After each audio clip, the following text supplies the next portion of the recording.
Hello, incredible leader. I am Anna Fink, the Wellness Architect, and welcome back to the Embodied Woman podcast.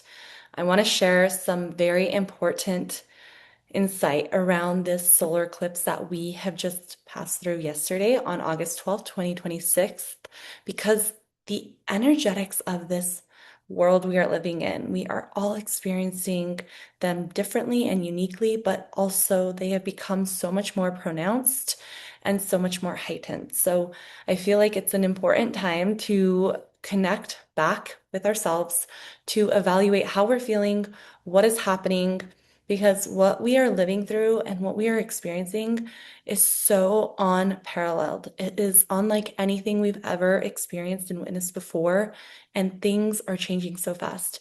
The world is accelerating, and systems are changing and evolving at a pace they've never changed and evolved before. So, whatever you are navigating in your personal life, there is this pressure that feels intensified and amplified. And it can feel like whatever you're experiencing and the struggle you're in, it can feel insurmountable sometimes. And it can feel like you yourself perceive yourself as weak instead of seeing yourself as so strong, as so capable. Because I know for myself personally, I am navigating a lot of pressure, a lot of intensity, a lot of responsibility.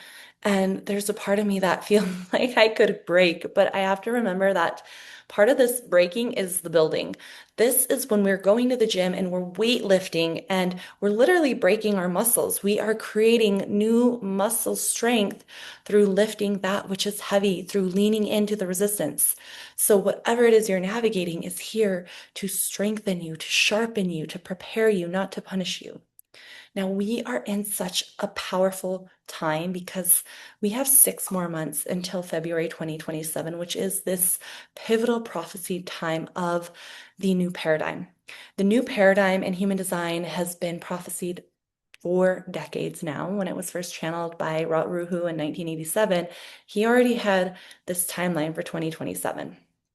And this time is all about rapid shifts and evolution and AI and the way we relate, create, transact.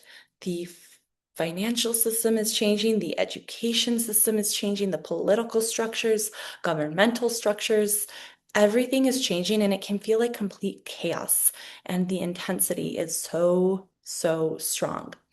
But what I want to point to is that underneath the chaos, underneath the noise, there is an excitement because a lot of what we are feeling and sensing is correct. Like this energy of momentum and that acceleration is happening. Time is moving faster. But what's underneath the chaos, the fear, the distraction, the noise, is this excitement of the new energy, the new paradigm, the new future, the new structures. And you are here to create in that new way. So, whatever you've been attempting in an old, linear, predictable fashion is not going to work.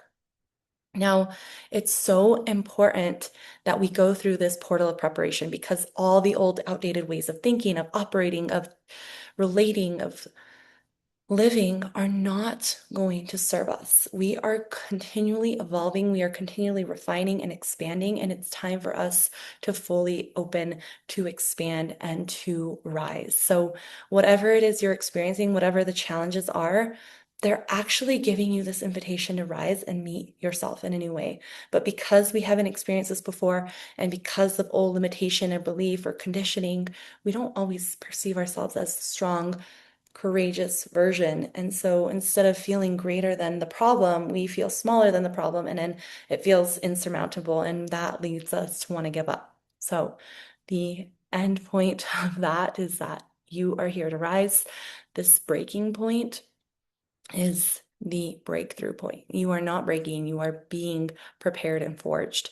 Now, what I want to focus on for this is focus because so much is vying for our attention, our time, our focus, and it's distracting us from the direction of our dreams, from our desires, from what truly matters and will move the needle forward for us in our lives. So, our attention is one of the most valuable currencies and assets that we have, including our time, our health, and we need to be so discerning where we are placing our focus because whatever we focus on expands.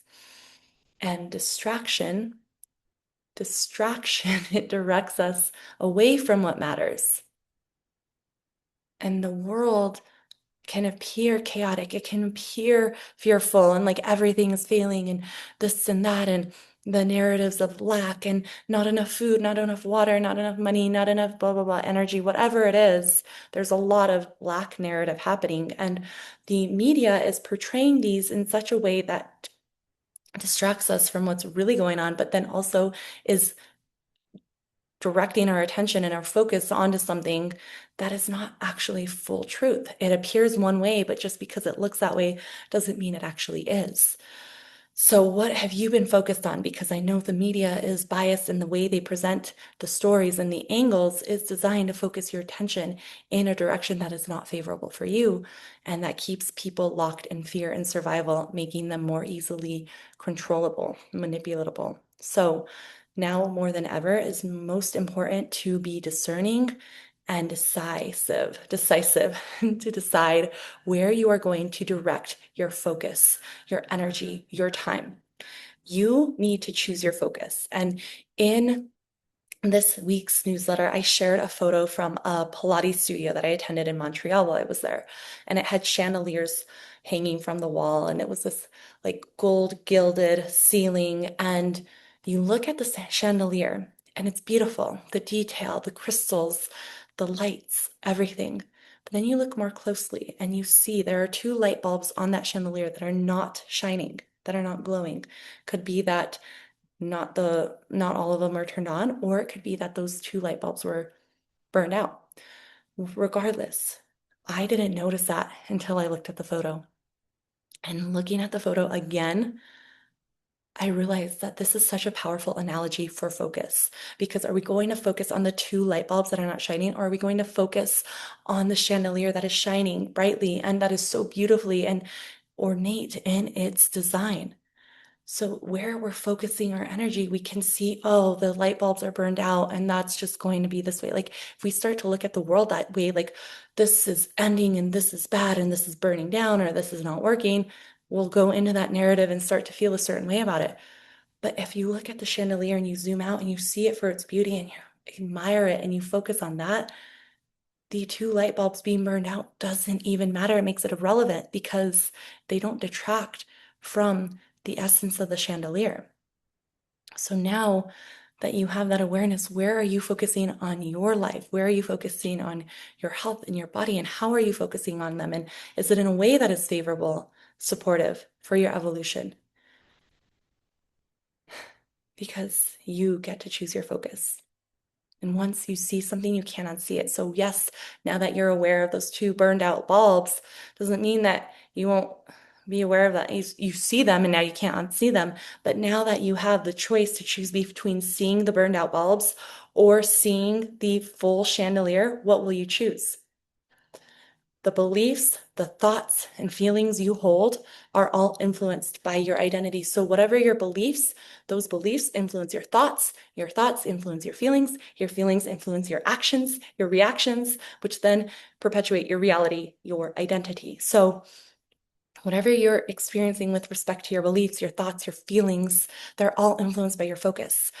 I have been in a season where I have become so aware of my default patterning, where I have felt the fear, where I have felt helplessness, victim, where I have felt overwhelm, paralysis, whatever it is. And then I'm focusing on that and I don't want to do anything. So then I'll just sit on the couch and doom scroll instead of actively creating. When I know what I'm here to do, I know where I'm going, I know what I want to create, and I know the action steps to get there. But because it's not manifest in my reality currently, I think, oh, well, what's the point? No, the point is to overcome the resistance, the fear, the struggle that you're experiencing, to alchemize it and calibrate to that next level, that version who is a match to becoming the one who receives all of those dreams, those desires, those manifestations.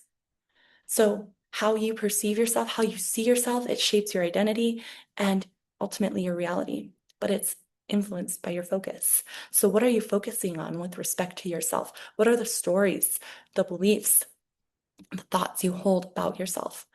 Practice focusing on who you want to become and who you are becoming rather than who you have been or these quote unquote flaws that you might have been focusing on. Because in doing that, you rewrite your story and you become the hero of your journey instead of the victim.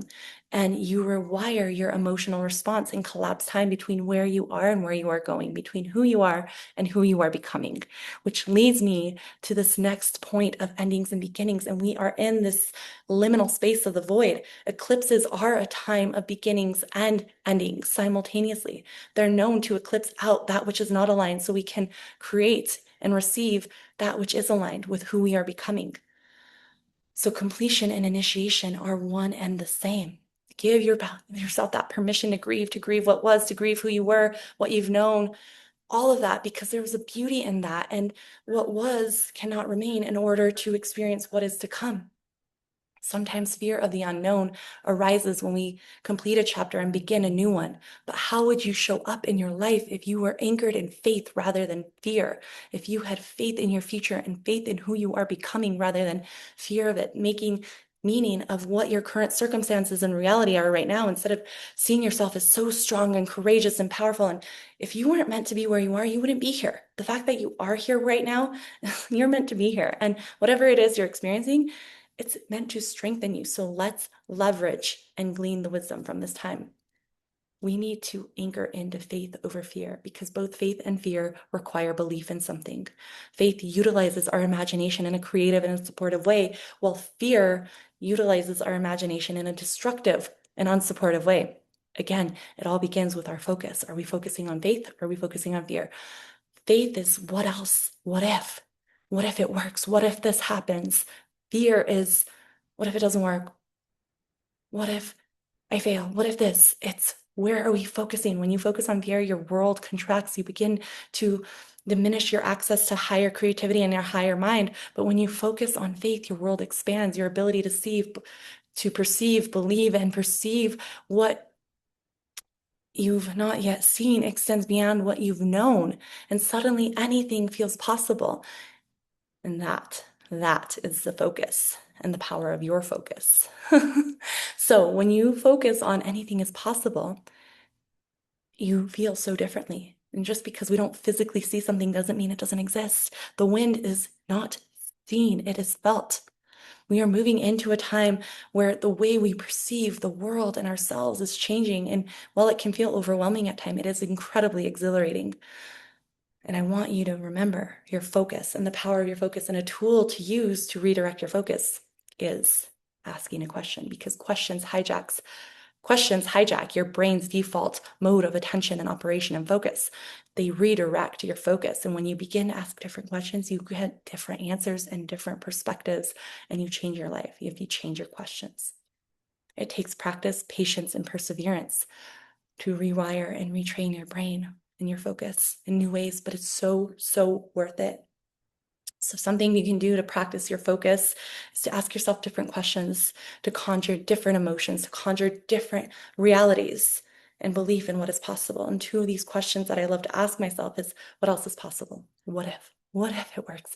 And feel the energetic shift. I already feel lighter. I feel excitement. And just asking that question can shift everything. So it's time to create a new way. It's time to create in a way that supports us and refocus our attention in a direction that serves our evolution. I can't wait to see what transpires for you through this. I'd love to hear how you are experiencing the energy of this eclipse, what you are noticing, and what arises for you through this practice and contemplation. Thank you for being here with me on this journey, and I look forward to seeing you soon.